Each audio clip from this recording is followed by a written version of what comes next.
Hi, I'm Cory Skimming, Product Marketing Manager with VMware Tanzu. And today I'm joined by Pieter Humphrey from our partner DataStax. Welcome, Peter. Hey, thanks, Corey. Great to be here. Awesome. So why don't you introduce yourself and tell the audience a little bit about DataStax? Oh, thanks. Yeah, so my name's Peter. I'm in product management at DataStax. I actually used to work at VMware on the Spring team in your very group. So it's great to be hanging out with some old friends. Appreciate the invitation. Yeah, I really work to try to help developers succeed with distributed data on Apache Cassandra and Kubernetes, which are both sort of no SQL, if you want to put a label on it. They kind of fall into the no SQL data space, and that's a lot of what we do um, at DataStax. Absolutely. Great. So I know the DataStax team is heavily involved in building solutions for developers using Spring and Cassandra. Yeah. Can you tell us a little bit about that and how that's helping to drive developer efficiency, in this modern cloud native world?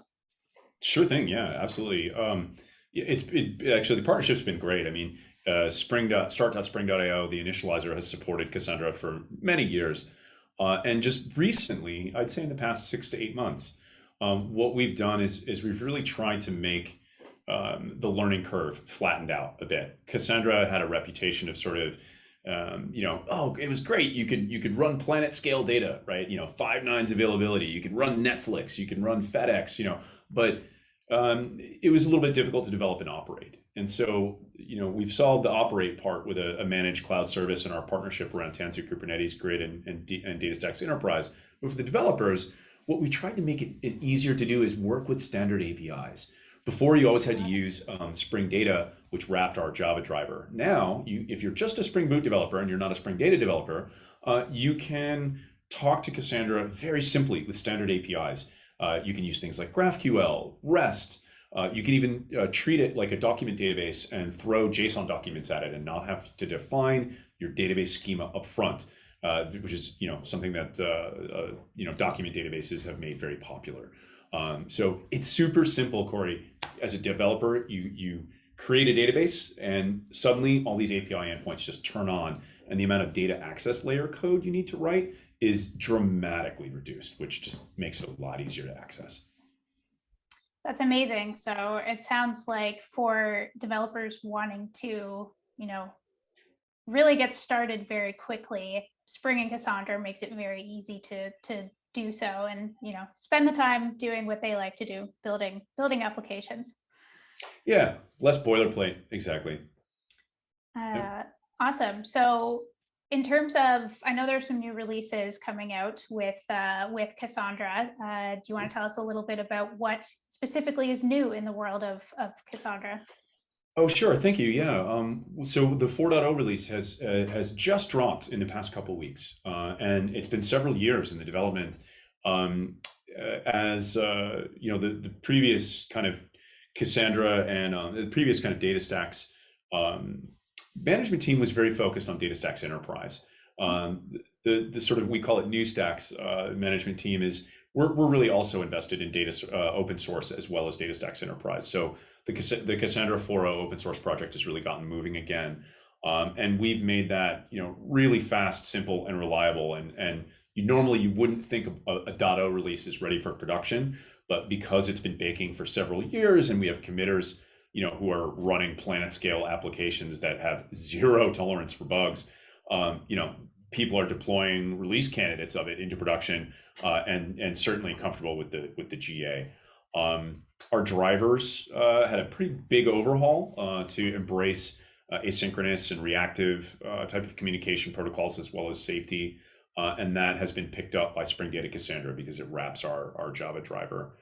So Spring Data was upgraded to those latest, starting at 3.0 plus, and then Spring Boot 2.3 plus. So yeah, exactly. So with Spring Data, it wraps that Cassandra driver. You can get started with it just by going to start.spring.io and typing Spring Data Cassandra, and boom, you can add the dependency to your application and use it in sort of traditional mode or reactive mode as you wish. For most of your data-oriented tasks, you can use the Cassandra template from Spring Data Cassandra. or you can also use the Spring repository support, which has some of that rich object mapping functionality. And a lot of developers also opt to use CQL template. That's commonly, pretty commonly used to get lower level access as well. Gotcha. So there's lots of ways to get started with Spring and Cassandra. What about for, enterprises or customers that are looking for a little bit more of a managed or enterprise version of Cassandra? Sure, yeah, absolutely. So probably the easiest way to get started, you can download it and run it on your desktop if you want. As you saw in the previous slide, the API gateway is just a Docker container, and Cassandra is Cassandra. But if you want everything kind of all set up for you, and you just create a database with a couple clicks, there's a AstraDB, which is our managed service, and that has been created to be built straight on Kubernetes, Apache Pulsar, and other popular open source like Prometheus and Envoy. And it's fully auto scaling, so that's pretty slick for databases. Not too many auto scaling databases out there in the market. Can save you a ton of infra time and cost, especially when you're not using it, right? It spins down to zero, which is really great. The other big part of the cloud offering is something we're just starting up with Astra Streaming, which makes Apache Pulsar as a service. If you're not familiar with Apache Pulsar, it's kind of a Kafka competitor. It unifies streaming and messaging, and it's been built from the ground up as a distributed system. We acquired a company called Kesk, and then relaunched that as Astra Streaming pretty recently, and we're kind of marching towards our first big GA of that right now. Yep. Sounds exciting. Thanks. Yeah, we're very excited about it. So I want to double click. You'd mentioned Kubernetes briefly, and I want to double click on that because it's something we think about a lot on the VMware Tanzu side. And one of the things that comes up pretty frequently is, persistent data in Kubernetes can be very challenging, or has historically been very challenging. Yep. So we'd love to get your thoughts on how DataStax and VMware Tanzu together help to solve this persistent challenge and enable enterprises to run their modern applications kind of anywhere, whether that's on premises, in the cloud, across clouds. Yeah. Absolutely. That's I agree. We share both a strong focus on Kubernetes. VMware, especially with the Heptio acquisition and all the Joe Beta and all the folks that you picked up from Heptio, there's a lot of great Kubernetes knowledge in VMware these days. So they're a great partner. We've built everything from on our new cloud platform and also our DataStax Enterprise, which is sort of that's the connection point, at least with the Tanzu Kubernetes grid, that's what's been fully certified is DataStax Enterprise. That's sort of the self-managed cloud, right? If you want to run your own cloud on premises or and self-managed in some form or other, DataStax Enterprise is what our customers usually choose for that, and that is what's certified basically on Tanzu Kubernetes grid.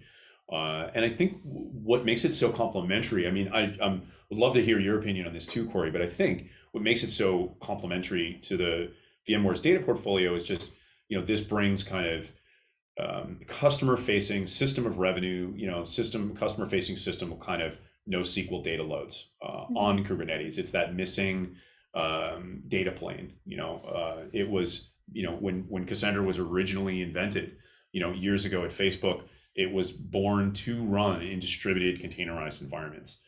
So Kubernetes is really nothing new, for Cassandra, whereas many other databases were sort of predated, the concepts of horizontal scalability in containers and clouds. So they kind of had to, how do we re-architect the database to fit in these metaphors?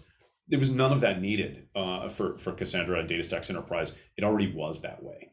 And it was just a matter of creating Kubernetes operators and teaching Kubernetes, creating CRDs and custom resource definitions, and teaching Kubernetes all the Cassandra primitives and providing operators for the various subsystems. So makes it, provides that kind of bulletproof data backplane on Kubernetes, which is historically been missing. Yeah.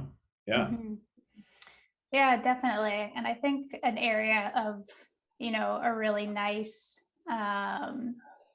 synergy, so to speak, is that Tanzu provides a really great Kubernetes enterprise grade Kubernetes distribution that really helps to reduce complexity and total cost of ownership when running Kubernetes across private, hybrid, multi-cloud arrangements. And DataStax really helps to fill that data plane that you mentioned in a way that makes it self-serviceable, helps to drive developer productivity while also lessening the burden of operations teams having to manage that kind of access for their development teams.